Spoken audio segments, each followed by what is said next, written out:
Hello students, good morning to all of you. Dear students, last video में हमने unification of Germany की ये जो यूनिफिकेशन थी वो की थी। द मेकिंग ऑफ जर्मनी जो टॉपिक का नाम था वो हमने किया था।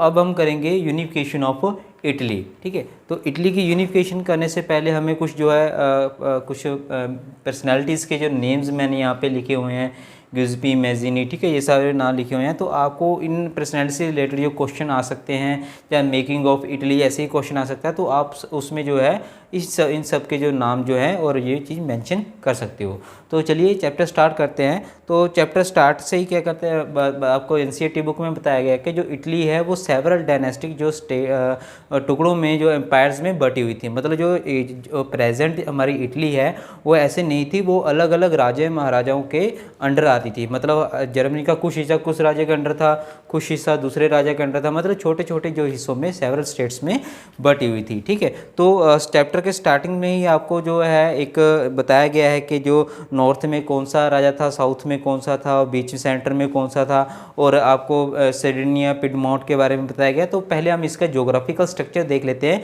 कि इटली का ज्योग्राफिकल स्ट्रक्चर कैसा था बिफोर यूनिफिकेशन से पहले जो इसका ज्योग्राफिकल स्ट्रक्चर था वो कैसा था। ठीक है, तो लगभग मैंने उससे मिलती जुलती एक यहाँ पे एक डायग्राम बनाई हुई है। आपकी बुक में पेज नंबर 21 पे भी इसकी डायग्राम दी हुई है। तो उससे मिलती जुलती मैंने एक जर्मनी की जो पिक बनाई हुई है, इटली की सॉरी, जो यूनिफिकेशन से पहले की है।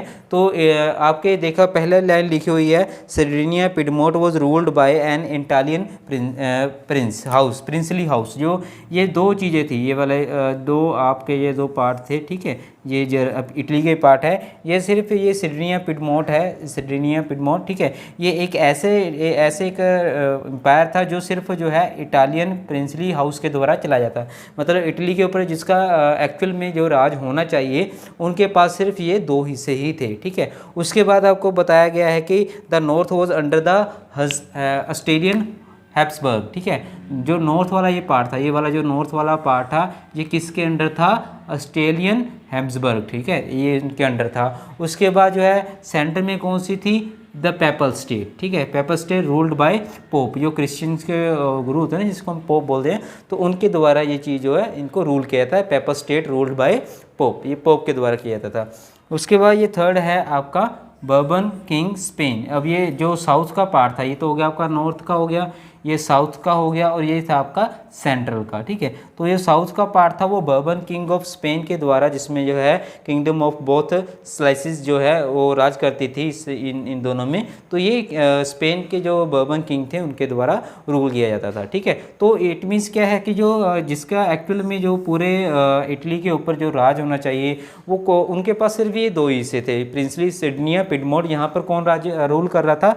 King Victoria Emmanuel two. ये किंग विक्टर एमेनुअल टू ये है यहाँ का जो राजा था, जो रियलिटी में जो है इसको पूरे का राजा होना चाहिए था, बट ये अलग अलग राज्यों के अंडर आता था, इसलिए ये एक यूनिफिकेशन करने की जरूरत पड़ी।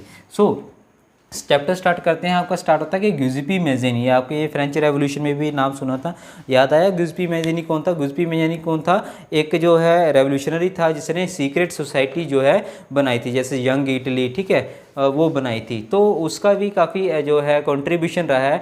भले ही उसने जो इटली की यूनिफिकेशन में कोई ज़रा डायरेक्ट रोल नहीं निभाया, बट इसका इनडायरेक्ट वे से क्या है, इसने जो है एक यूनिफिकेशन की जो लहर थी वो चलाई थी, तो जिससे क्या है ये जो राजे हैं वो भी उससे इफेक्ट हुए थे। तो जो किंग विक्टर एमेनुअल टू था, इसने ये सोचा कि अगर मैं अपने पूरे इस इटली के ऊपर अपना राज्य बना लूँ, इटली को एक यूनिफाइड कर दूँ, तो जिससे क्या होगा? पॉसिबिलिटी ऑफ इकोनॉमिक डेवलपमेंट, जिससे इकोनॉमिक डेवलपमेंट होगी एंड पॉलिटिकल डोमिनेंस, और उसके ऊपर पॉलिटिकल पूरे राज्य के ऊपर, इटली के ऊपर, पूरे के ऊपर जो है इसका पॉलिटिकली कंट्रोल हो जाएगा और एक इकोनॉमिक डेवलपमेंट भी होगी। ठीक है, तो इसका ये मोटिव था। तो इसने क्या किया? किंग विक्टर एमेनुअल टू ने क्या किया? अपने चीफ मिनिस्टर को, ठीक है, ये था इसका चीफ मिनिस्टर कैवोर। ये कैवोर इसका चीफ मिनिस्टर था। इसको कमांड दी कि तू कैसे भी करके जो है इसको जो है अपने अंडर ले लो और ये जो छोटे छोटे राज बने हुए हैं इनको हटाकर जो है एक पूरा ही इटली की यूनिफिकेशन कर दो, चाहे आप वॉर करो चाहे आप किसी भी समझौते के द्वारा इसको पूरा कर दो। तो उस पूरी कमांड आई किसके बाद, चीफ मिनिस्टर कैवोर के पास, ठीक है। तो कैवोर ने क्या किया कि अपने जो कैवोर था ना तो वो रेवोल्यूशनरी था और ना ही वो क्या था, एक डेमोक्रेटिक था, ठीक है। वो एक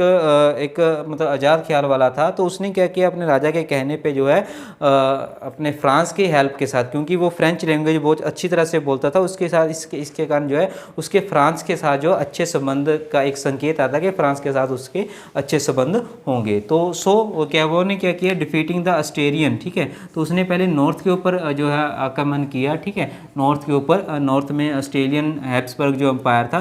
तो 1859 में जो है ऑस्ट्रेलियन हैब्सबर्ग एम्पायर को उसने अपने अंडर ले लिया। तो इट मीन्स क्या है, अब यहाँ पे भी किसका राज हो गया, जो है किंग विक्टर एमेनुअल II का राज हो गया। मतलब ये क्या है, अभी इसका जो हमारा इन्होंने क्या है नॉर्थ पार्ट अपने अंडर जो है ले लिया था, यहाँ पे जो राज थे उसको हरा दिया, ठीक है। उसके बाद एक नाम आता है आपको ग्यूजिपी गैरीबल्डी, ठीक है, ये आपका गुज़िपी गैरीबल्डी। अब गुज़िपी मैज़ीनी था, अब ये गुज़िपी गैरीबल्डी है, ये दोनों में डिफरेंट है, ठीक है। तो गुज़िपी गैरीबल्डी क्या था, एक जो है जनरल था, ठीक है, उनकी आर्मी का जनरल था। सो उसने क्या किया, with the support of local peasant, उसने लोकल पीजेंट की सपोर्ट से जो साउथ का पार्ट था, बर्बन किंग ऑफ स्पेन, इनको हराकर जो है साउथ के ऊपर जो है अपना राज्य जो है, जो आपका इटली की यूनिफिकेशन में, इसको भी अपने अंडर ले लिया और यहाँ पे भी किंग विक्टर एमेनुअल II का राज हो गया, ठीक है। अब उसके बाद आपकी बुक में सेंटर के बारे में कुछ नहीं बताया गया, ठीक है। हमने साउथ को भी अंडर कर लिया और नॉर्थ को भी कर लिया। अब सेंटर के बारे में कुछ नहीं बताया।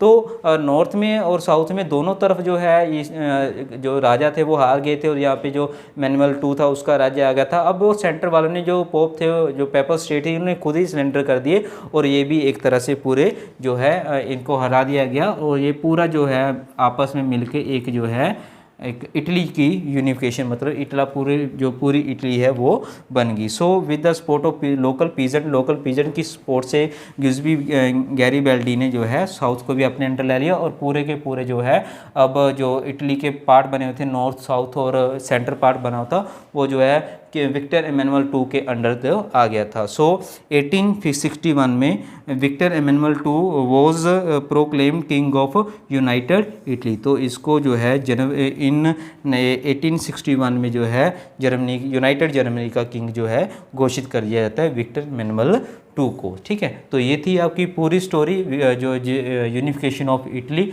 सो होप ये आपको टॉपिक जो है अच्छी तरह से समझ आ गया होगा, जिसमें हमने लास्ट वीडियो में हमने यूनिफिकेशन ऑफ जर्मनी किया था, उसमें द मेकिंग ऑफ जर्मनी किया था। अब इस वीडियो में हमने द मेकिंग ऑफ इटली या यूनिफिकेशन ऑफ इटली जो है हमने कर लिया। सो होप ये आपको टॉपिक समझ आएगा। नेक्स्ट टॉपिक में मैं जो है ब्रिटेन के बारे में बताऊँगा कि ब्रिटेन का कैसे जो है यूनिफिकेशन हुआ, ब्रिटेन कैसे एक यूनाइटेड जो है नेशन बना। सो नेक्स्ट वीडियो में आप मेरे साथ बने रहना। Thank you very much.